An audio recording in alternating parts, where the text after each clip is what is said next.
Dian menatap Bima dengan takjub. Pertemuan macam apa ini? Tidak bertemu selama lebih dari setahun dan sekarang harus berpapasan dalam keadaan seperti ini. Benar-benar seperti skenario yang sengaja dibuat. Tentu saja, Bima belum menyadari kehadiran mantan istrinya. Ia sedang berada di tengah lingkaran teman-temannya, berpenampilan necis, sedikit angkuh, dengan ekspresi kepuasan yang jelas terpancar di wajahnya. Dulu Dian tidak pernah menyadari betapa konyol dan tidak menyenangkannya penampilan Bima.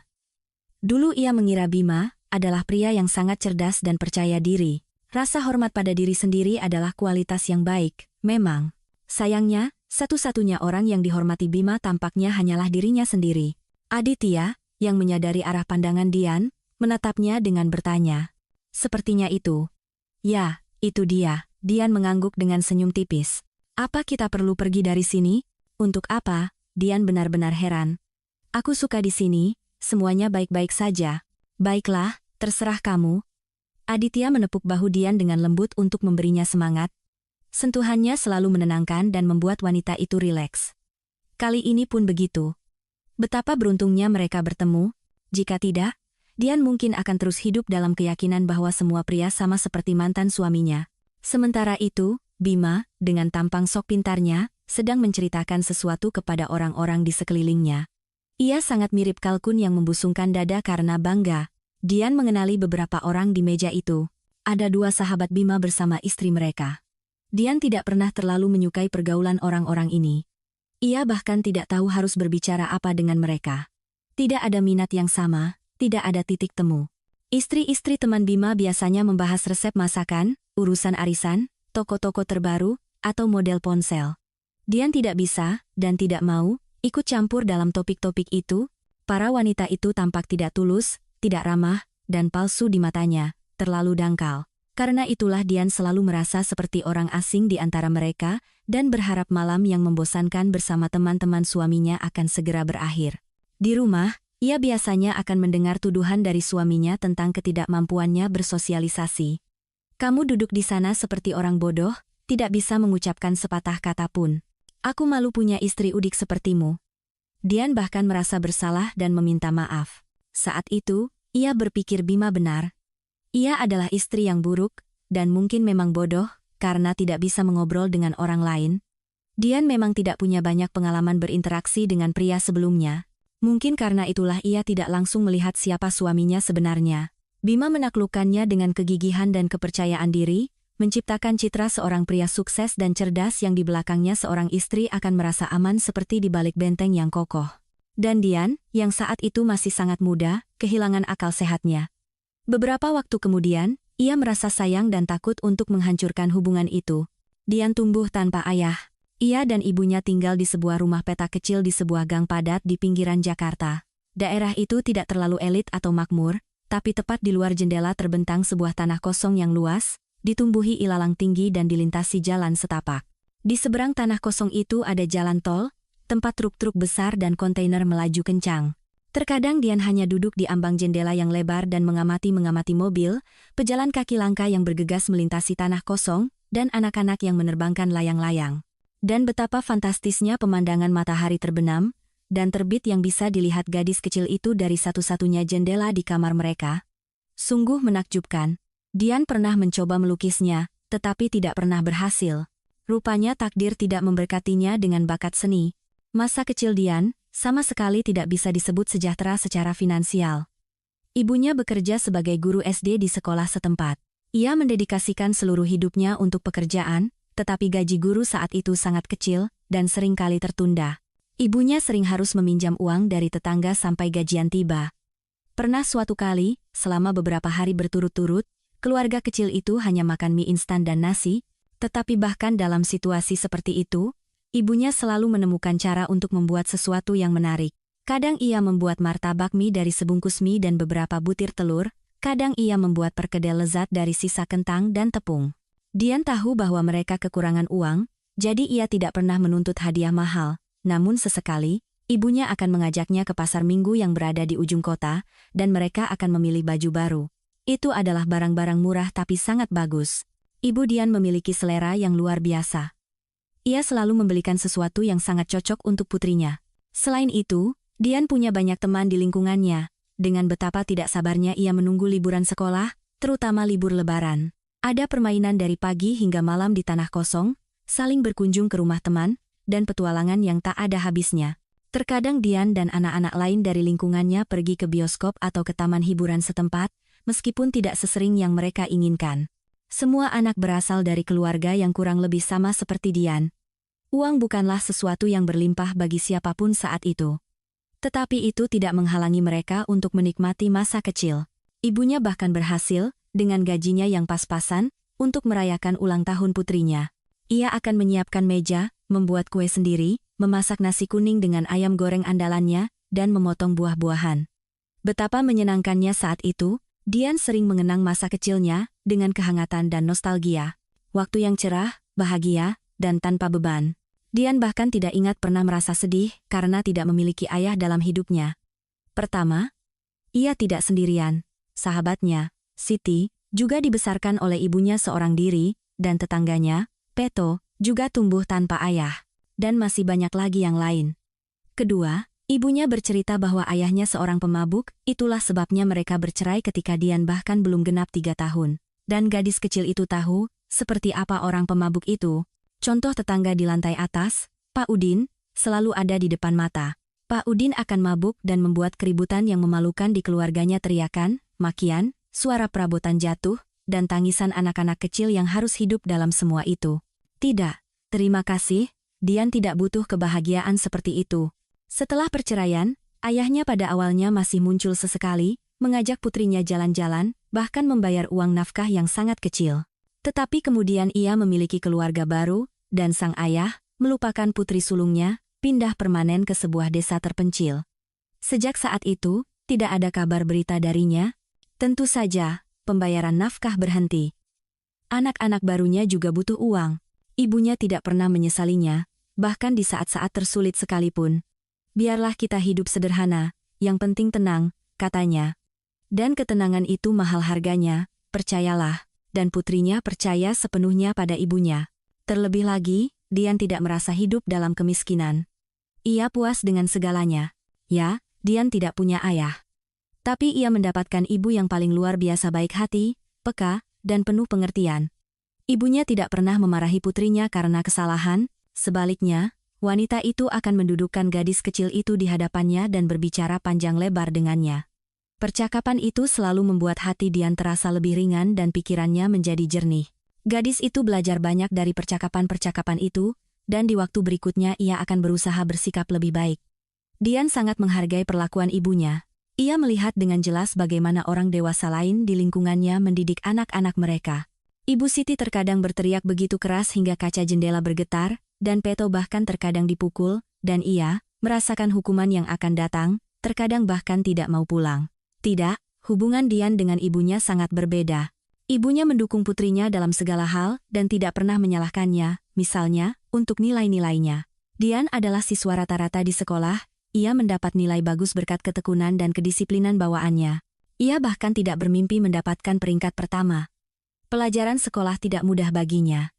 Tetapi ibunya tidak terlalu ambisius untuk menekan putrinya dan menuntutnya mendapat medali emas seperti orang tua guru lainnya. Tidak.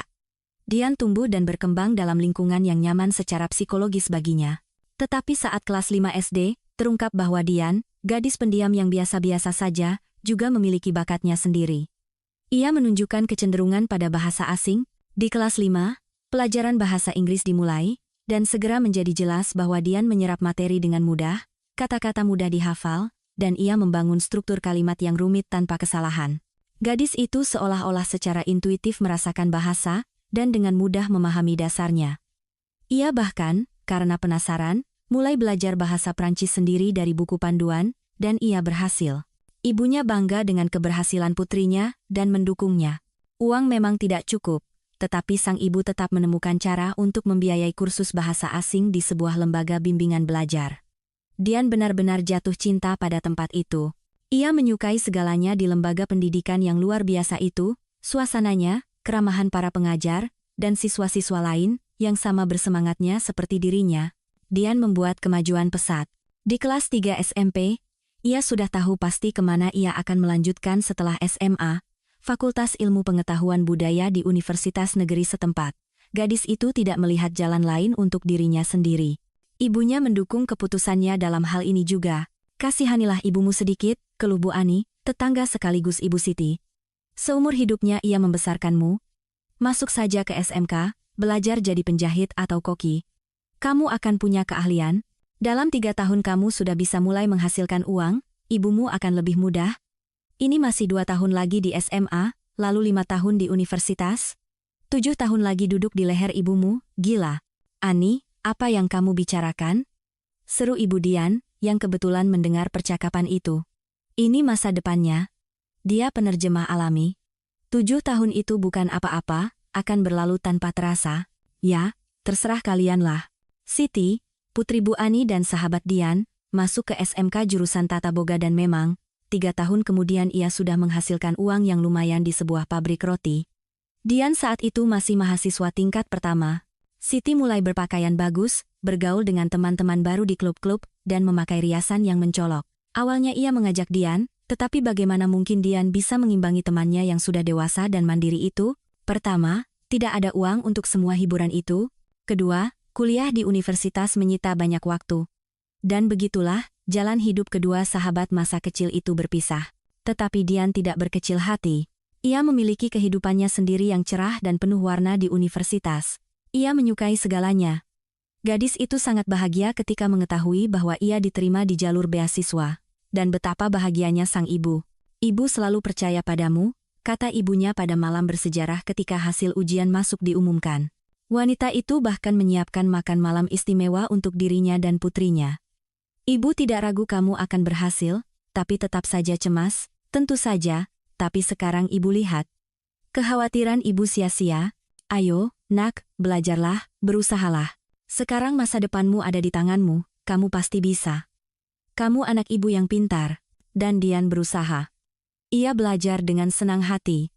Di sekolah, Dian tidak pernah menjadi bintang kelas, tetapi di sini, tiba-tiba ia menjadi mahasiswa terbaik di angkatannya, dan bahkan mendapatkan beasiswa prestasi, yang tentu saja sangat membantu. Meskipun jumlahnya kecil, setidaknya cukup untuk ongkos transport ke kampus selama sebulan. Mata kuliah linguistik diampu oleh seorang profesor dan dekan fakultas, Pak Santoso. Ia adalah seorang pria yang sudah sangat berumur, kurus, dengan rambut beruban yang elegan, selalu berpakaian rapi. Tidak ada jeans dan kaos seperti dosen-dosen muda, hanya kemeja putih bersih, celana bahan dengan lipatan setrika yang tajam, rompi, dan jas. Dan dalam hal ini terdapat pesona khususnya. Pak Santoso sangat bersemangat dengan mata kuliahnya, itu sangat terlihat dan menarik. Di kelasnya, para mahasiswa duduk diam, mengikuti setiap gerak-gerik profesor dengan mata berbinar, menangkap setiap katanya. Kuliah Pak Santoso berlalu sekejap mata. Akibatnya, tingkat kelulusan di mata kuliahnya sangat tinggi. Bahkan tidak perlu belajar keras untuk ujiannya, materi secara ajaib tersusun rapi di kepala para mahasiswa, sungguh seperti sihir. Pada akhirnya, di bawah bimbingan Pak Santoso lah Dian menulis skripsinya, ia adalah dosen favoritnya, jadi gadis itu senang diterima olehnya, dan profesor itu sendiri jelas memiliki rasa sayang terhadap mahasiswi berbakat itu. Kamu punya bakat istimewa, kamu sangat merasakan bahasa, Pak Santoso sering berkata pada Dian. Masa depan cerah menantimu. Selama proses pengerjaan skripsi, profesor dan mahasiswinya menjadi lebih dekat. Tanpa disadari, percakapan mereka beralih ke topik pribadi, hal yang tak terhindarkan. Begitulah Dian mengetahui bahwa Pak Santoso memiliki seorang istri dan seekor anjing kesayangan, tetapi Tuhan tidak memberi mereka anak. Namun, profesor itu praktis membesarkan keponakannya, putra dari saudara perempuannya. Ayah anak itu meninggal muda, jadi sang paman menggantikan peran orang tuanya. Pak Santoso lah yang membantu Dian mendapatkan pekerjaan pertamanya. Ia merekomendasikannya kepada beberapa kenalannya di sebuah biro perjalanan, gadis itu sangat berterima kasih padanya. Ia mengerti betapa sulitnya mencari pekerjaan bagi seseorang tanpa pengalaman dan koneksi, dan di sini, semuanya terselesaikan dengan begitu baik. Kenalanku itu, nanti akan berterima kasih berkali-kali padaku, karena telah merekomendasikanmu. Pak Santoso tersenyum hangat menanggapi ucapan terima kasih Dian, dan dimulailah kehidupan yang sama sekali berbeda bagi gadis itu. Pertama, ia sekarang punya uang di tangannya. Uangnya sendiri, dan bukan sekadar uang receh seperti beasiswa. Setelah menerima gaji pertamanya, Dian tertegun karena terkejut, jumlahnya hampir 3 kali lipat gaji ibunya.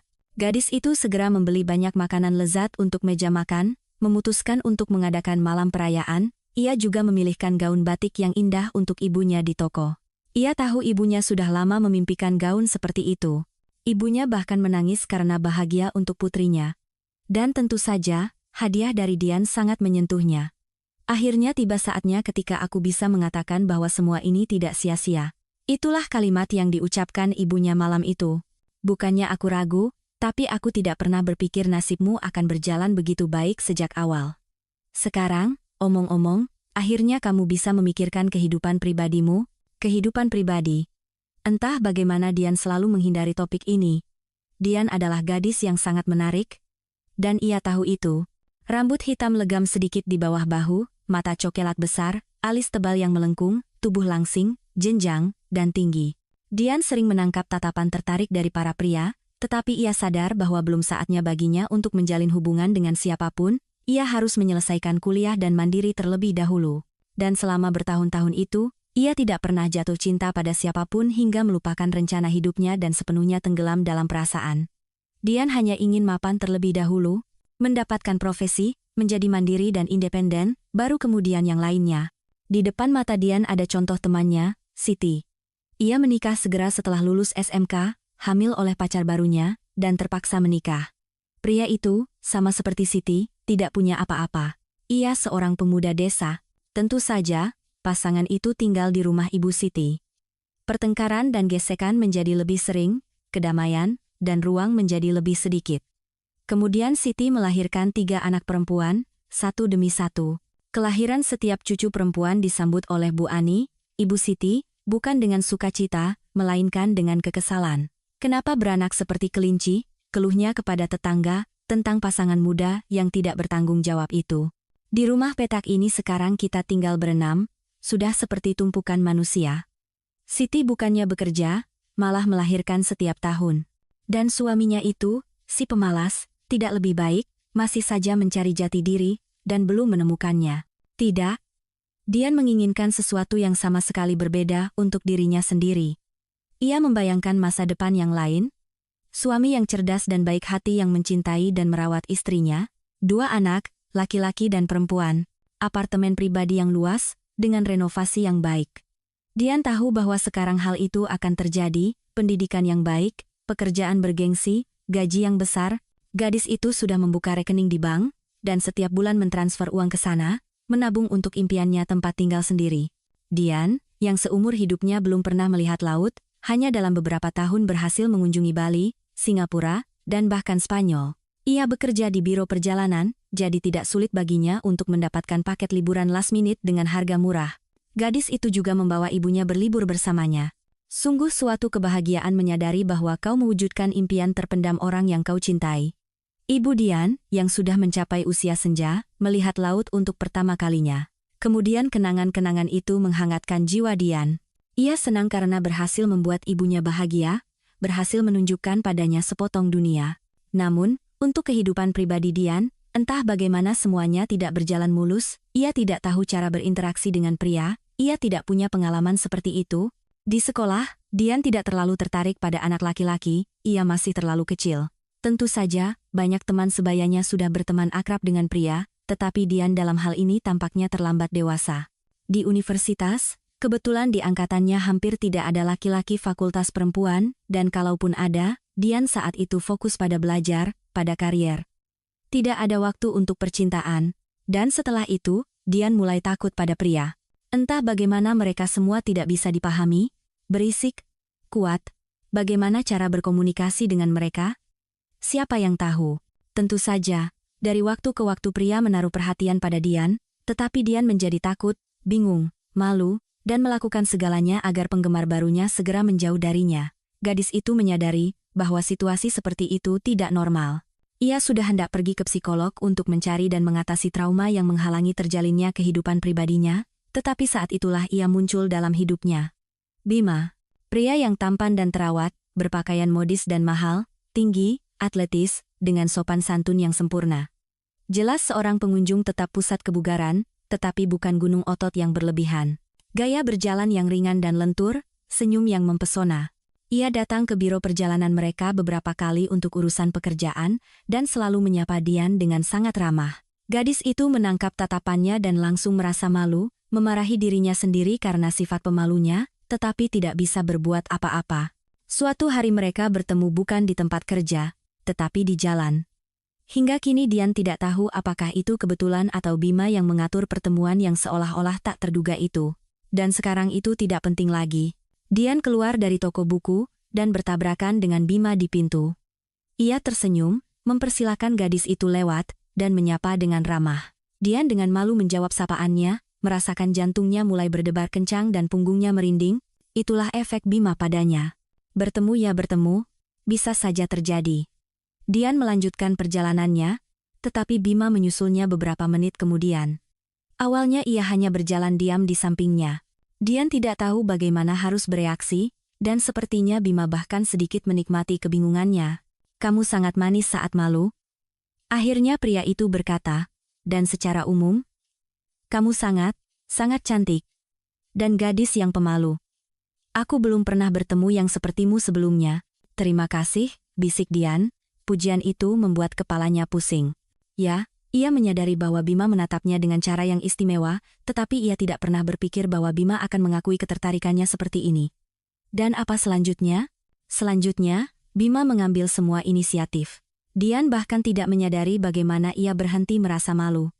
Mereka hanya berjalan-jalan keliling kota dan mengobrol tentang segala hal, seperti teman lama. Ia adalah lawan bicara yang luar biasa. Bima sepertinya bisa membahas topik apapun. Ternyata ia bekerja sebagai kepala departemen di sebuah BUMN. Mereka sudah lama bekerja sama dengan biro perjalanan Dian, membeli paket liburan secara grosir untuk karyawan yang berprestasi sebagai hadiah atas kerja keras mereka. Untuk urusan inilah Bima sesekali mengunjungi bos Dian. Bima tinggal sendiri di apartemennya sendiri, dan yang terpenting, saat ini ia tidak sedang menjalin hubungan, tetapi sangat mencarinya. Sejak kecil aku bermimpi bertemu dengan gadis yang pemalu, lembut, dan cantik, Bima berterus terang pada Dian. Sejak kecil, idola saya adalah Putri Abu dari dongeng. Kupikir yang seperti itu sudah tidak ada lagi. Tapi kemudian aku bertemu denganmu, dan sepertinya kamu persis seperti itu. Dian saat itu meleleh oleh pujian dan perbandingannya yang terasa manis. Baru kemudian ia menyadari bahwa Putri Abu bukanlah karakter yang paling bahagia dan mandiri. Ia hidup, bekerja keras, bersabar, dan tidak pernah menunjukkan keluhan apapun. Ya, memang, istri seperti itulah yang dibutuhkan Bima. Ia bahkan tidak menyembunyikannya. Hanya saja Dian terlalu naif, dan tidak berpengalaman untuk langsung memahami segalanya. Pasangan muda itu mulai berkencan. Bima menjadi sandaran yang kokoh bagi Dian, yang selalu ia impikan. Ia tahu persis kemana mereka harus pergi ke bioskop atau restoran. Ia sepenuhnya mengatur waktu luang mereka, memberi Dian hadiah, mengelilinginya dengan perhatian dan kepedulian. Gadis itu menyukainya saat itu, akhirnya ia tidak perlu memutuskan apapun. Sangat menyenangkan merasakan bahwa ada orang lain yang bertanggung jawab untukmu, dan Bima dengan senang hati mengambil tanggung jawab atas Dian. Setiap malam pria itu menjemputnya di kantor setelah bekerja. Mereka makan malam di sebuah restoran, lalu berjalan-jalan lama di kota, terkadang mereka pergi ke bioskop, terkadang ke arena bowling. Sesekali, pasangan itu bertemu dengan teman-teman Bima.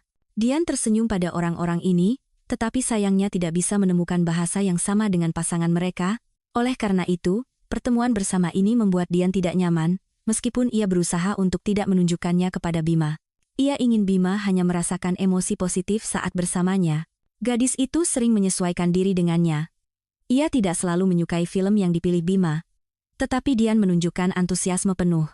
Di kafe, gadis itu juga memesan persis apa yang direkomendasikan pasangannya, dan begitu seterusnya dalam segala hal. Bima, kan, sering berkata bahwa Dian adalah gadis impiannya, menyebutnya unik, satu-satunya. Dan Dian hanya tidak ingin mengecewakannya. Kemudian, setelah sekitar 1 tahun pertemuan dan kencan yang konstan, Bima melamar Dian. Itu benar-benar tidak terduga, tetapi sesuai dengan semua aturan, di sebuah restoran, dengan musik romantis, berlutut dengan satu kaki, dan menyodorkan kotak beludru merah dengan cincin di dalamnya. Dian saat itu menutup wajahnya dengan tangan dan tertawa. Ia merasa bahagia dan terlindungi. Mimpinya menjadi kenyataan. Sekarang ia akan memiliki keluarga yang kuat dan rukun, suami yang baik dan mapan, pekerjaan yang dicintai, dan gaji yang baik sudah ada. Ternyata, semua seperti yang pernah ia bayangkan. Benarkah ini terjadi padanya? Tentu saja, Dian menjawab ya, tidak mungkin lain. Lalu ada perkenalan dengan orang tua Bima. Dian sedikit khawatir bagaimana mereka akan menerimanya. Bagaimanapun, mereka adalah orang-orang yang cukup kaya, sementara ia dari keluarga miskin dan tidak lengkap, tetapi semuanya berjalan lancar. Ibu dan ayah Bima sepenuhnya menyetujui dan mendukung pilihan putra mereka. Dian sepertinya sangat mereka sukai. Bima sudah banyak bercerita tentangmu pada kami, senyum calon ibu mertuanya, sekarang kami melihat bahwa penilaiannya benar. Kamu memang luar biasa. Namun, di mata Ibu Dian, Bima langsung menimbulkan kecurigaan. Gadis itu segera menyadarinya dari tatapan dan ekspresi wajah ibunya. Tentu saja itu urusanmu, wanita itu berbagi pendapatnya ketika Bima pergi, tapi bagiku dia sepertinya terlalu. Aku tidak tahu kata apa yang tepat untuk menggambarkannya. Terlalu percaya diri, bukankah dia terlalu menekanmu? Ah, ibu ini, Dian memeluk erat ibunya. Dia orang yang paling luar biasa di dunia. Semoga saja begitu, Dian berpikir saat itu bahwa ibunya hanya sedikit cemburu. Tentu saja, selama bertahun-tahun mereka hidup berdua, begitu akrab. Dan tiba-tiba putrinya memulai kehidupannya sendiri yang terpisah. Setelah menikah, Dian pindah ke apartemen Bima, apartemen yang luas dan berperabotan mahal di pusat kota. Tempat yang indah. Gadis itu berusaha menyenangkan suaminya, menjaga sarang keluarga mereka dalam kebersihan mutlak. Bima sepertinya tidak pernah menegur istri mudanya, tetapi ketika melihat sesuatu yang tidak beres, ia tanpa sadar akan mengerutkan kening, dan Dian berusaha untuk tidak membiarkan situasi seperti itu terjadi. Bima adalah orang yang sangat rapi dan mengharapkan hal yang sama dari orang lain. Pasangan muda itu memutuskan untuk tidak menunda memiliki anak. Itu adalah keinginan Bima, ia sangat menginginkan seorang putra, seorang pewaris, begitu katanya. Entah kenapa Dian takut mereka tidak akan langsung punya anak. Di tempat kerja, ia mendengar cerita dari rekan-rekan bahwa saat ini tidak begitu mudah untuk melahirkan bayi yang sehat dan kuat. Banyak yang harus berobat selama bertahun-tahun sebelum bisa hamil, dan Dian sangat tidak ingin mengecewakan suaminya. Bima suka ketika semuanya berjalan sesuai rencana. Setiap penyimpangan dari jalur membuatnya kesal, orang yang terorganisir dalam segala hal. Tapi Dian khawatir sia-sia. Hanya beberapa bulan setelah pernikahan, ia dengan gembira mengumumkan kepada suaminya bahwa ia sedang mengandung. Bima tersenyum begitu bahagia sehingga hati istrinya terasa hangat. Ia berpikir bahwa anak mereka akan memiliki ayah yang paling peduli dan penyayang, tidak seperti dirinya. Kehamilannya tidak berjalan mulus sejak awal. Dian menderita morning sickness yang parah, terkadang ia bahkan tidak bisa bangun dari tempat tidur untuk pergi bekerja. Yang mengejutkan, Dian memperhatikan bahwa hal ini membuat Bima kesal. Tentu saja, ia sangat berusaha merawat istrinya, berlari di malam hari untuk membeli obat mual, mengantar istrinya ke semua pemeriksaan USG, bahkan terkadang memasak. Tetapi pria itu terlalu sering menyebut-nyebut wanita desa yang kuat, yang melahirkan di sawah, dan tidak apa-apa, dan yang lebih buruk, mencontohkan istri teman-temannya, yang bahkan tidak merasakan kehamilan mereka kepada Dian. Itu menyakitkan, tetapi Dian diam. Ia tidak ingin bertengkar dengan suaminya. Pada salah satu pemeriksaan rutin, penyebab kondisi Dian yang buruk terungkap. Ternyata ia tidak mengandung satu, tetapi dua bayi sekaligus di dalam rahimnya, kembar. Itulah sebabnya ia merasa lemah, mual, dan kenikmatan lainnya. Mendengar berita ini, Dian hampir jatuh dari ranjang tempat ia berbaring sementara dokter USG menggerakkan alat di atas perutnya yang masih rata. Awalnya terkejut, kemudian gelombang kebahagiaan yang hangat membanjiri hati calon ibu itu. Bima, yang hadir saat itu, tampak agak bingung. Apakah setidaknya ada satu anak laki-laki di sana? Tanyanya. Wah, Pak, masih terlalu dini untuk membicarakan hal itu. Dan apa bedanya? Yang penting anak-anak sehat dan berkembang dengan baik. Bima secara fanatik memimpikan seorang putra, seorang pewaris. Ia sering berbicara tentang bagaimana ia akan membawanya memancing, bagaimana ia akan mengajarinya berenang, bersepeda, berencana mendaftarkannya ke kelas gulat, karena karakter laki-laki hanya ditempa dalam olahraga. Dian bahkan takut pada USG berikutnya mereka akan diberitahu bahwa keduanya perempuan. Bima pasti akan kecewa dan mungkin akan menyalahkannya, Dian. Ya, belakangan ini Bima mulai sering mengeluh tentang istrinya. Cara masaknya tidak benar, cara membersihkan rumah tidak terlalu teliti. Tapi itu saat suasana hatinya sedang buruk. Selebihnya, ia tetap merawat Dian, tetap memberinya pujian. Dan Dian berusaha untuk tidak membuatnya kesal lagi dan berharap setidaknya salah satu dari bayi mereka adalah laki-laki. Baginya sendiri, itu tidak masalah. Ia sudah mencintai kedua anaknya dengan cinta tanpa syarat. Segera terungkap bahwa Dian mengandung apa yang disebut kembar sepasang, laki-laki dan perempuan, sungguh anugerah dari takdir. Bima senang, pewarisnya ada. Dian juga merasa lega. Perutnya tumbuh pesat. Dian sudah sangat kesulitan, bukan hanya untuk berjalan, tetapi untuk bergerak sama sekali. Dan Bima, seolah sengaja, menghilang berhari-hari di tempat kerja, dan juga terus-menerus melakukan perjalanan dinas. Setiap hari ia menelepon istrinya, menanyakan kabarnya, mengeluh bahwa ia tidak bisa berada di sisinya, dan segera meyakinkannya bahwa ia berusaha demi dia dan anak-anak. Aku ingin keluarga kita tidak kekurangan apapun, katanya. Aku ingin anak-anakku memiliki yang terbaik. Dian, seperti biasa, setuju dengan suaminya, mengakui kebenaran argumennya, tetapi ia tetap ingin Bima ada di sisinya. Dian sangat membutuhkan bantuan. Untungnya, ibunya tidak meninggalkan putrinya dalam situasi sulit. Ia yang berbelanja untuknya, menemaninya ke rumah sakit. Kemudian bayi-bayi itu lahir, sedikit lebih awal dari waktunya, seperti yang sering terjadi pada anak kembar.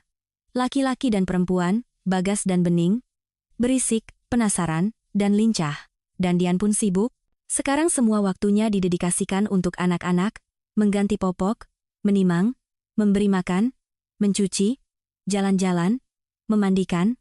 Bima membantu sebisanya, tetapi ia lelah bekerja. Dian berusaha untuk tidak terlalu membebaninya dengan pekerjaan rumah tangga, ia mengatasi semuanya sendiri. Tangisan bayi, terutama saat mereka bangun di malam hari, jelas membuat Bima kesal. Dian melihatnya. Ia merasa sedikit sakit hati, tetapi ia mencoba untuk memahami suaminya. Ya, sebagai ibu muda dengan 2 bayi di tangannya, ia sangat lelah, tetapi Bima tidak lebih mudah. Di pundaknya ada tanggung jawab atas kesejahteraan finansial keluarga. Ia berhak untuk beristirahat dan tenang di rumahnya sendiri. Dan Dian berusaha sekuat tenaga untuk memberikan ketenangan itu kepada suaminya. Waktu berlalu, anak-anak tumbuh besar. Dian merasa lebih mudah. Namun, dalam kesibukannya merawat anak-anak, ia tidak menyadari banyak hal. Bima semakin menjauh. Sekarang ia tidak muncul di rumah selama berhari-hari, berminggu-minggu, dengan alasan pekerjaan. Kadang perjalanan dinas, kadang makan malam bisnis, kadang perjalanan dan pertemuan penting lainnya. Dian tidak mendalami detailnya, ia tidak punya waktu untuk itu. Dan ibunya, yang pada awalnya begitu sering membantu putrinya dengan cucu-cucunya, tiba-tiba kesehatannya menurun. Dian pada awalnya juga tidak menyadarinya, mata ibunya yang sayu, migrennya yang semakin sering, kelelahan yang tak berkesudahan. Sibuk dengan masalahnya sendiri, Dian sama sekali tidak memperhatikan semua itu. 2 bayi sekaligus bukanlah hal yang mudah. 3 tahun berlalu tanpa terasa. Bening dan Bagas sudah besar. Dian memutuskan sudah waktunya untuk memasukkan anak-anak ke taman kanak-kanak dan ia sendiri kembali ke pekerjaan yang dicintainya. Ya, masa cuti melahirkan itu istimewa. Sangat menyenangkan mendedikasikan seluruh waktumu untuk anak-anak, keluarga, rumah, apartemen berkilau bersih, setiap hari hidangan lezat menanti anggota keluarga. Tetapi Dian sangat ingin kembali ke kantor, berpakaian modis, merias wajah, berkomunikasi dengan rekan kerja, dan melakukan pekerjaan favoritnya menerjemahkan. Dan uangnya sendiri jelas tidak akan berlebihan.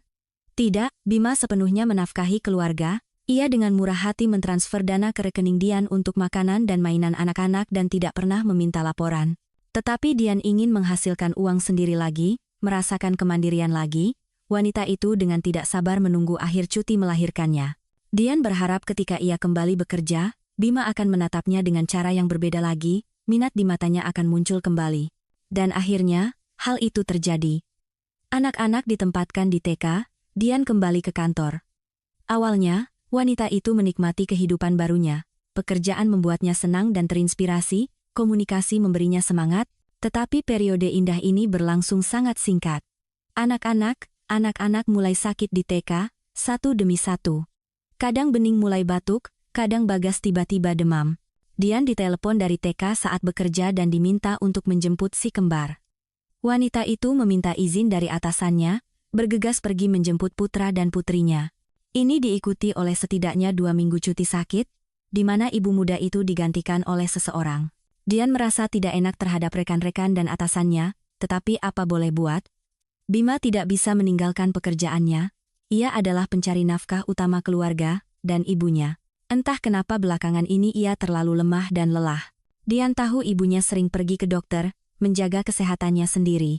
Menyerahkan dua anak kecil yang terus-menerus sakit kepadanya, hati nurani Dian tidak mengizinkannya, meskipun ia tahu neneknya sangat menyayangi cucu-cucunya. Mertua juga bukan pilihan. Mereka menjalani kehidupan mereka sendiri yang menarik dan sibuk, hampir tidak pernah mengingat si kembar, hanya mengucapkan selamat ulang tahun. Yah, mereka punya hak penuh. Tampaknya seiring berjalannya waktu, anak-anak akan beradaptasi, berhenti tertular flu, dan semuanya akan kembali normal. Tapi tidak. Penyakit yang tak ada habisnya tidak meninggalkan si kembar. Dokter anak hanya bisa mengangkat bahu. Ya, ada istilah anak yang tidak cocok di sekolah. Tidak semua orang cocok dengan lembaga prasekolah. Dan anak-anak ibu, mereka juga lahir prematur. Sistem kekebalan tubuh mereka tampaknya belum matang. Lalu apa yang harus saya lakukan? Tanya ibu yang putus asa itu. Ia lagi-lagi harus digantikan di tempat kerja oleh seorang rekan muda untuk waktu yang lama, dan suara gadis itu di telepon hari ini terdengar sangat lelah. Tentu saja, tidak mudah menangani dua bagian pekerjaan sekaligus. Dian merasa bersalah, baik kepada rekan-rekan maupun kepada anak-anaknya. Yah, apa yang bisa dilakukan? Dokter mengangkat bahu. Satu-satunya jalan keluar adalah mengeluarkan anak-anak dari TK. Sering sakit bukanlah taktik terbaik, mereka sudah mulai mengalami komplikasi. Dalam rapat keluarga, Dian membahas situasi yang ada dengan suaminya. Dokter bilang anak-anak sebaiknya tidak masuk TK, kata wanita itu, dengan suara sedih sambil menatap suaminya. Aneh, di zaman saya, tidak ada yang seperti ini dengan anak-anak. Ini semua hasil dari perlindungan berlebihan di bulan-bulan dan tahun-tahun pertama kehidupan. Kamu membungkus mereka seperti lontong, tidak membiarkan anak-anak menjadi kuat. Mereka lahir prematur dan lemah, Dian mengingatkan. Tidak bisa dengan cara lain saat itu. Kamu ini memang ibu yang terlalu protektif, desah Bima. Lalu bagaimana kita akan keluar dari situasi ini? Saya berpikir untuk mencari pengasuh, Dian berbagi pemikirannya. Pengasuh? Bima mencibir. Anak-anakku akan diasuh oleh wanita asing, yang akan terus-menerus berada di rumah kita? Tidak terus-menerus, hanya selama jam kerjaku. Saya sudah menelepon agensi, dan tidak, kata Bima tegas. Aku tidak akan membiarkan orang asing mendekati anak-anakku, dan secara ekonomi itu, tidak terlalu menguntungkan. Gaji kamu tidak akan cukup untuk membayar jasa pengasuh profesional yang berkualitas, dan yang lain tidak kita butuhkan. Jadi lebih baik kamu tinggal di rumah dan mengurus anak-anak, itulah satu-satunya keputusan yang benar. Dian mencoba membantah. Ia berusaha menyampaikan kepada suaminya betapa pentingnya pekerjaan baginya. Itu bukan hanya cara untuk menghasilkan uang, tetapi juga bidang untuk realisasi diri, berkomunikasi dengan orang-orang menarik. Tetapi Bima bersikeras. Ia secara kategoris menentang pengasuh dan bersikeras agar istrinya tinggal di rumah. Ingat betapa baiknya saat kamu cuti melahirkan? Rumah bersih, anak-anak ceria dan tenang, selalu ada makanan lezat. Dan sekarang, berhentilah bekerja. Jangan pikirkan lagi. Tetap saja harus ada yang menjaga anak-anak. Masa aku yang harus meninggalkan jabatanku? Dan Dian terpaksa menerima keputusan ini. Bima menekannya. Seperti yang selalu terjadi. Bahkan di awal hubungan mereka, Dian terus-menerus menyesuaikan diri dengan pendapatnya. Awalnya, ia sendiri mencoba untuk menyenangkan orang yang dicintainya, dan karena itu mengalah padanya dalam segala hal. Kemudian, ketika ia mencoba untuk mengungkapkan pendapatnya yang berbeda dari suaminya, ia dihadapkan pada tekanannya yang kuat. Bima tidak mentolerir sanggahan dan menuntut kepatuhan penuh dari Dian. Apa yang dulu tampak baginya sebagai benteng batu yang kokoh ternyata hanyalah sangkar atau jebakan yang tidak ada jalan keluarnya. Sangat berat bagi Dian untuk berhenti dari pekerjaan yang dicintainya. Rekan-rekannya membujuknya untuk tetap tinggal, menawarkan berbagai pilihan untuk anak-anak, TK swasta, pengasuh. Tetapi wanita itu sadar bahwa Bima tidak akan setuju dengan argumen apapun. Ia telah dengan jelas menyatakan pendapatnya, dan hanya pendapatnya lah yang berhak ada. Setelah bekerja selama 2 minggu yang diwajibkan, Dian pulang dengan suasana hati yang tertekan. Ia merasa telah membuat pilihan yang salah, dan rutinitas dengan anak-anak pun kembali mengalir. Semuanya seperti biasa, mencuci, membersihkan, memasak, kegiatan edukatif. Anak-anak sudah besar, saatnya untuk les. Dian mendaftarkan si kembar ke les seluncur es dengan harapan mereka akan menjadi lebih kuat, lebih sehat, dan lebih tangguh. Dan kemudian ia bisa kembali bekerja. Tentu saja, Sepertinya tidak mungkin untuk kembali ke posisi semula, posisinya sudah diisi oleh orang lain. Jadi tidak ada tempat untuk kembali, tapi bisa saja mencari pilihan lain. Waktu berlalu, hubungan dengan Bima benar-benar memburuk. Ia tidak lagi melihat istrinya sebagai separuh jiwa, wanita yang dicintai. Baginya, Dian adalah pengasuh, juru masak, tukang cuci, petugas kebersihan staf pelayan, tidak lebih. Bima hampir tidak pernah berbicara dengan istrinya, dan jika ia memperhatikannya, itu hanya untuk sekali lagi menyalahkannya atas sesuatu. Dian mencoba untuk menyentuh hati suaminya, ia secara langsung berbicara tentang perasaan dan keinginannya.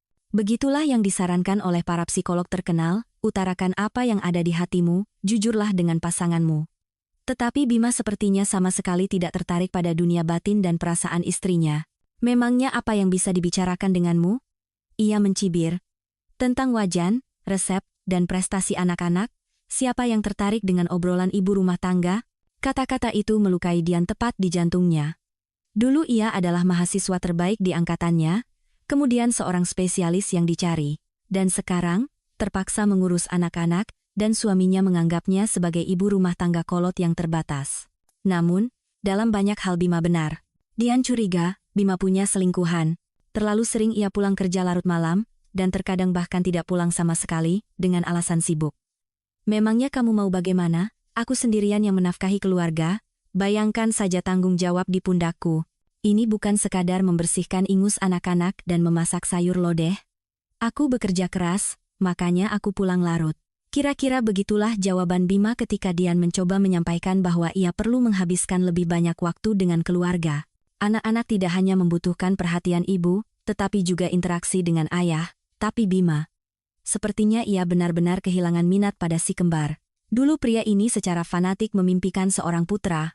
Dan sekarang, ketika Bagas yang sedang tumbuh begitu merindukan ayahnya, Bima sama sekali berhenti memperhatikan anak-anaknya sendiri. Seolah-olah mereka tidak lagi menarik baginya. Sudah bosan bermain, dan kemudian ibunya. Kondisi kesehatannya menimbulkan kekhawatiran yang semakin besar bagi Dian. Ibunya menjadi kurus, pucat, dan ada kesedihan yang tak berkesudahan di matanya. Wanita itu mencoba menyembunyikan kesedihan itu di balik senyuman ketika datang mengunjungi putri dan cucu-cucunya. Ia bersikap seolah-olah tidak ada apa-apa, tetapi Dian melihatnya. Sekarang sudah tidak mungkin untuk tidak menyadarinya, dan ibunya terlalu sering pergi ke rumah sakit. Dulu tidak seperti itu. Dian mencoba bertanya pada ibunya tentang apa yang terjadi, tetapi ibunya selalu menenangkannya. Usia ibu sudah tua, apa yang kamu harapkan? Senyum ibunya, mengelus rambut Dian seperti di masa kecil. Di sampingnya, Dian, seorang ibu dewasa dengan 2 anak, kembali merasa seperti gadis kecil yang dicintai dan bahagia. Tekanan darah dan penyakit tua lainnya? Jangan dipikirkan. Semua baik-baik saja, tetapi tidak ada yang baik-baik saja. Suatu pagi, Dian ditelepon oleh seorang tetangga yang memberitahukan bahwa ibunya semalam dilarikan dengan ambulans ke rumah sakit provinsi. Tangan dingin ketakutan mencengkeram hati Dian. Wanita itu meraih anak-anaknya, yang tidak ada yang bisa menjaganya, dan bergegas ke rumah sakit itu. Sepanjang jalan, jantungnya berdebar kencang. Ia belum pernah merasakan ketakutan sebesar itu untuk orang yang dicintainya. Dian memarahi dirinya sendiri karena percaya begitu saja pada ibunya. Lebih mudah baginya untuk berpikir bahwa orang yang dicintainya memang baik-baik saja. Pertama, hatinya lebih tenang. Kedua, tidak perlu melakukan apa-apa, Dian sudah cukup sibuk dengan anak-anak. Dan sekarang ibunya dibawa ambulans. Padahal, mungkin semua ini bisa dicegah. Dian meninggalkan anak-anaknya dengan seorang perawat muda yang setuju untuk menjaga mereka. Sepertinya ia sangat menyukai anak-anak kecil wajah yang baik dan terbuka, senyum yang manis. Saat itu, Dian hampir tidak peduli pada siapa ia meninggalkan anak-anaknya. Ia mencari ibunya, ia ingin menatap mata yang dikenalnya, mendengar suara yang dicintainya. Tetapi tidak berhasil, Dian menemukan dokter yang merawat ibunya. Ternyata ia adalah seorang ahli bedah onkologi. Sungguh tak terduga. Ternyata ibunya sudah lama menderita penyakit ganas dan tak tersembuhkan. Bahwa tidak ada yang bisa dilakukan sudah jelas sejak awal. Selama beberapa tahun, para dokter berusaha semampu mereka untuk memperpanjang hidup ibu Dian yang semakin memudar. Ia mengonsumsi obat-obatan kuat, sadar betul bahwa itu bukan pengobatan, hanya penundaan. Dan ia tidak mengatakan apa-apa kepada putrinya, mungkin tidak ingin membuatnya khawatir. Tapi kami bukan Tuhan, kata dokter sambil mengangkat tangan. Kemarin ibumu masuk dalam kondisi kritis. Penyakitnya mengambil alih, seperti yang sudah diperkirakan. Ia di ICU. Tidak ada harapan, hitungannya tinggal jam. Bolehkah saya melihatnya? Air mata besar mengalir di pipi Dian. Terjadilah apa yang paling ia takuti. Orang yang paling dicintai dan terdekatnya akan segera tiada, dan tidak ada yang bisa dilakukan. Tapi Dian, ia tiba-tiba menyadari bahwa ia masih mengharapkan keajaiban. Segalanya bisa terjadi, kan? Ketika bencana besar menimpamu, dan begitu tiba-tiba, kesadaran menolak dan mencari jalan keluar. Melihatnya boleh saja, tapi ibumu, ia dalam keadaan koma. Ia tidak melihat, tidak mendengar, tidak merasakan apa-apa, tetapi Dian tetap masuk ke kamar ibunya. Sungguh tak tertahankan melihat orang yang dicintainya dalam kondisi seperti itu. Dian memegang tangan ibunya dan perlahan-lahan menyadari apa yang sedang terjadi. Ibunya tampak seperti sedang tidur, wajah yang tenang, kelopak mata yang terpejam rapat. Dian tiba-tiba berpikir bahwa ia tidak bisa mengingat pernah melihat ibunya tidur. Ibunya biasanya selalu bangun lebih dulu darinya, dan tentu saja tidur setelahnya. Dokter tidak salah, ibu Dian meninggal pada hari yang sama, hanya beberapa jam setelah putrinya yang berduka meninggalkan rumah sakit. Dian ditelepon dan diberitahu berita yang belum siap ia terima. Harus diakui, Bima mendukung istrinya di saat yang mengerikan itu. Ia sendiri yang mengatur pemakaman, mengantar anak-anak ke rumah orang tuanya, karena Dian tidak bisa menjaga mereka. Wanita itu sangat berterima kasih kepada suaminya untuk semua itu. Dian tidak menginginkan apa-apa, ia tidak tertarik pada apapun. Bahkan anak-anak untuk sementara waktu berhenti menjadi penting baginya. Wanita itu merasa sekarang ia sendirian di seluruh dunia. Ya, sendirian, meskipun memiliki anak dan suami. Bima, ia benar-benar asing, dingin, selalu tidak puas dan menghakimi. Anak-anak masih sangat kecil, dan Dian sendirian melawan seluruh dunia yang dingin dan kejam. Tetapi hidup terus berjalan. Dian harus menguatkan diri dan perlahan-lahan kembali ke rutinitas biasa. Urusan rumah tangga mengalihkan pikirannya dari pikiran-pikiran berat, si kembar kembali membuatnya bahagia. Bima bersikap seperti biasa, tidak ada yang berubah. Dingin dan meremehkan istrinya untuk hal-hal sepele, dan sangat jauh, benar-benar asing. Di tahun yang sulit setelah kepergian ibunya ini, Dian sangat ingin merasakan dukungan dan perhatian. Ia terus-menerus merasa kedinginan, bahkan di cuaca panas. Ia hanya kekurangan kehangatan manusia, yang diberikan ibunya bahkan dari kejauhan. Baru sekarang Dian dengan jelas memahaminya, tapi ibunya sudah tiada.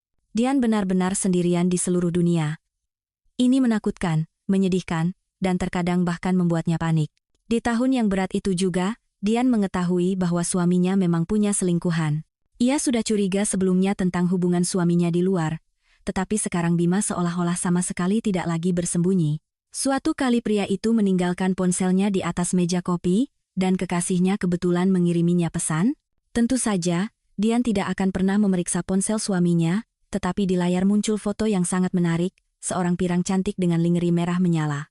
Dian melihat pesan itu. Seseorang bernama Clara berteriak dengan huruf kapital bahwa ia sangat merindukan Bima dan menantikan kelanjutan petualangan semalam. Dian berpikir, baru kemarin suaminya lagi-lagi konon menginap di kantor karena laporannya belum selesai. Ternyata pria itu tidak berkutat dengan dokumen, melainkan mengalami petualangan. Dian menelusuri percakapan suaminya dengan si cantik berambut panjang itu. Ya, tidak ada keraguan lagi. Clara dan suaminya adalah sepasang kekasih, dan sudah lama. Dian meletakkan ponsel itu kembali. Apakah ia merasa sakit saat itu? Mungkin tidak. Bima sudah lama menjauh, dan Dian sadar bahwa ia punya seseorang. Tentu saja, ia pikir itu adalah gadis-gadis yang berbeda. Hubungan sesaat, tetapi ternyata Clara dan suaminya memiliki hubungan yang sudah cukup lama dan serius. Jadi Dian praktis tidak merasa kecewa. Hanya saja ada perasaan jijik di hatinya. Dan harapan kecil bahwa hubungannya dengan Bima suatu saat akan membaik, benar-benar lenyap. Bahkan demi anak-anak, ia tidak akan mentolerir orang seperti itu di sisinya. Apa yang harus dilakukan? Apa yang harus diambil? Dian menyadari bahwa ia sangat rentan dalam posisinya. Ia memiliki 2 anak berusia 6 tahun dan sama sekali tidak memiliki penghasilan. Tapi tentang bagaimana mengatur hidupnya, ia akan memikirkannya nanti. Dan sekarang ia perlu berbicara terus terang dengan suaminya. Terlalu banyak kebohongan dalam hubungan mereka.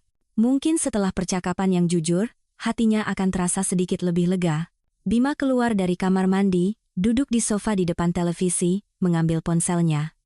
Seperti biasa, ia tidak memperhatikan Dian yang duduk di sebelahnya. Suaminya tenggelam dalam membaca pesan. Dian memperhatikan wajahnya dengan saksama. Emosi apa yang akan muncul di sana? Tetapi tidak ada perasaan apapun. Dengan ekspresi tenang, pria itu membaca pesan dari kekasih mudanya. Sampaikan salam untuk Clara. Dian tidak tahan lagi. Ia ingin melihat reaksi suaminya. Bima menatapnya dengan heran. Jadi kamu tahu? Dan semua ini dengan nada yang biasa, benar-benar tenang, seolah-olah memiliki selingkuhan bagi kepala keluarga adalah hal yang biasa. Aku tahu, angguk Dian. Ngomong-ngomong, dia cantik, kamu menggeledah ponselku. Bima berhasil bersikap seolah-olah Dian yang bersalah. Aku selalu tahu otakmu cuma sebesar hamster, tapi setidaknya aku pikir kamu jujur. Dian menarik napas dalam-dalam. Bima, setelah semua yang ia lakukan, masih berani menuduhnya tidak jujur?